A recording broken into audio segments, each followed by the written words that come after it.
At 11:43 on a rainy Thursday morning, I stood outside the house I had lived in for 38 years and discovered that my key no longer worked. I tried it once, then twice. Then I looked closely at the dark blue front door. The lock had been changed. My name is Eleanor Whitmore. I was 72 years old, and I had just spent 12 days in the hospital recovering from pneumonia. All I wanted was to come home. Instead, I stood in the rain with a small hospital bag in one hand and useless key in the other. I called my only son, Andrew. He answered on the fourth ring. "Mom?"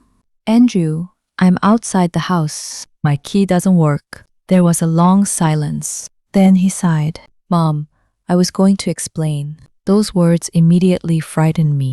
"Explain what?" "Things changed while you were in the hospital." "What things?" "Please don't get upset." I looked through the front window. My living room furniture was gone.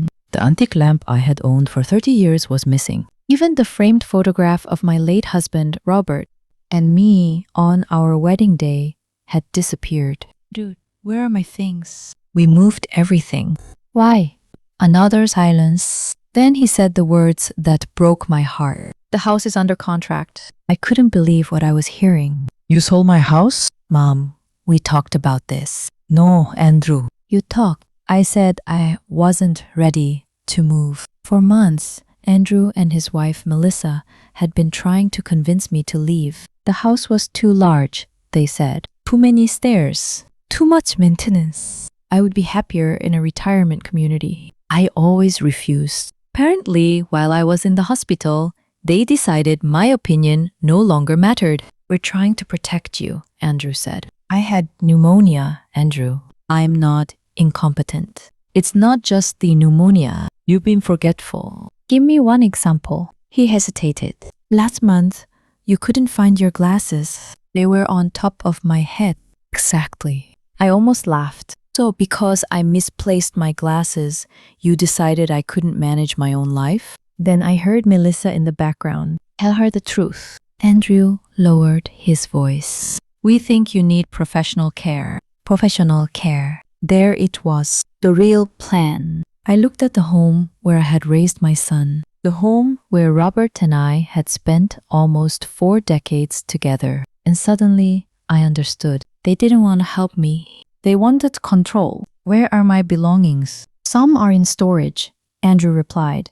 "And the rest?" "We got rid of things that weren't worth keeping." My heart sank. There had been 6 wooden boxes in the basement. Inside were documents, jewelry, rare coins, and personal items belonging to my late husband. "Andrew, where are the wooden boxes from the basement?" "I don't know." Melissa suddenly took the phone. "Eleanor, we can't remember every piece of junk we removed." "Junk." I smiled. They had absolutely no idea what they had done. "Enjoy your afternoon, Melissa." "What does that mean?" "You'll understand soon." I hung up. I didn't cry. Instead, I called a taxi and went directly to the Wellington Grand Hotel. I booked a luxury suite for a week. Then I made one phone call. "Charles Bennett." "Charles, it's Eleanor Whitmore." Charles had been my husband's business attorney for more than 30 years. "Eleanor? Is everything all right?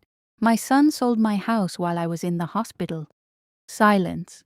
"He did what?" "And I believe he used an old power of attorney." His voice immediately became serious. "Come to my office." "Don't sign anything." An hour later, I was sitting across from Charles. I told him everything.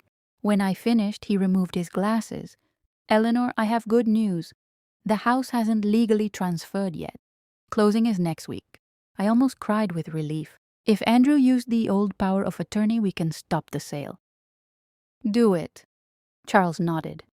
"But there's something else you need to know." He opened a folder. 3 months ago, Andrew contacted my office. "Why?" "He wanted information about your estate." My stomach tightened. "What information?" "Your net worth." I became completely still.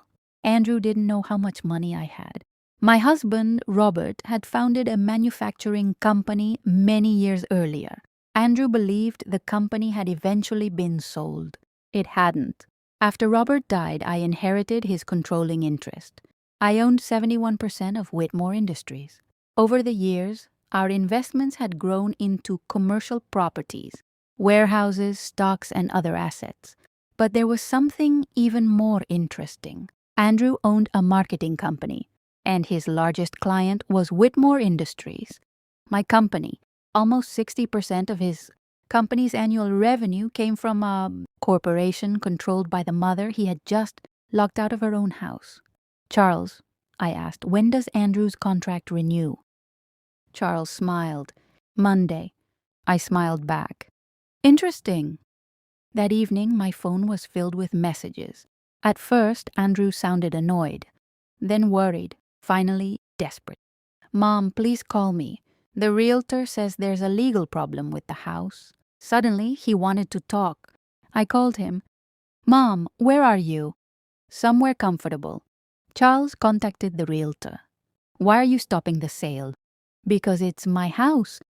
We were trying to help you. Without my permission. We didn't think you'd understand. That sentence hurt more than anything else. Andrew, did you tell the realtor I was mentally incompetent? Silence. Mom, did you? My body went cold. What insurance policy? A life insurance policy. On me. He nodded. How much? $1 million. And who was the beneficiary? He didn't answer. He didn't need to. I looked at my son, the boy I had raised, the man I had rescued every time he failed, and I realized something painful. Somewhere along the way, my son had stopped seeing me as his mother. He had started seeing me as an asset. Mom, Andrew whispered. No, I stood. Do you know what hurts the most? It isn't losing the furniture. It isn't the house. It isn't even the money. He looked at me.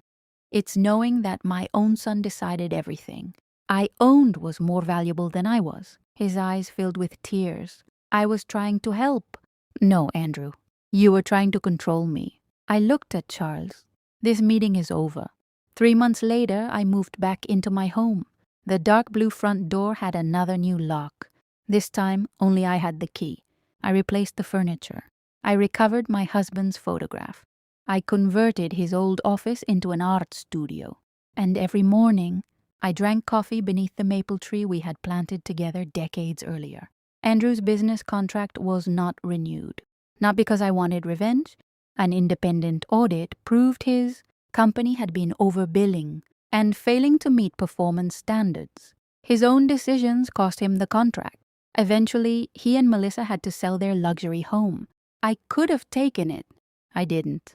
I accepted repayment of the money they owed me and released my financial claim. Melissa blamed me for everything. That was her choice. Almost 1 year later, my doorbell rang. It was Andrew. He looked different, older, tired, humbled. Hi, Mom. Hello, Andrew. Can I come in? I hesitated. Then I opened the door. We sat in the living room. For several minutes, neither of us spoke. Then Andrew said something I had waited almost a year to hear. I'm sorry. I remained silent. Not because I lost my business contract. Not because we lost the house. He looked directly at me. I'm sorry because I convinced myself I was protecting you when really I was controlling you. My eyes filled with tears. He continued. I told myself you were getting old. I told myself you didn't understand things anymore.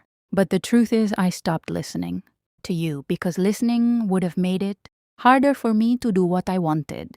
For the first time, he wasn't making excuses. Do you forgive me? He asked. I thought about it. I don't know yet. He nodded. I understand. But I believe people can change. He looked up. And I believe trust can sometimes be rebuilt, slowly. Today, I am 74 years old. I still live in my home. I travel. I paint. I manage my own finances. And I serve on the board of an organization that helps older adults protect themselves from financial abuse. Because I learned something important that rainy Thursday morning. Losing control of your life doesn't always happen overnight. Sometimes it happens one small decision at a time. Someone offers to manage your money. Someone asks you to sign something you haven't read. Someone tells you not to worry because they'll handle everything. And slowly, you disappear from your own life. My son thought changing the lock on my front door would end my independence. Instead, it reminded me who I was. I wasn't helpless. I wasn't confused. I wasn't a burden. I was a woman who had helped build a company. A woman who had survived losing her husband.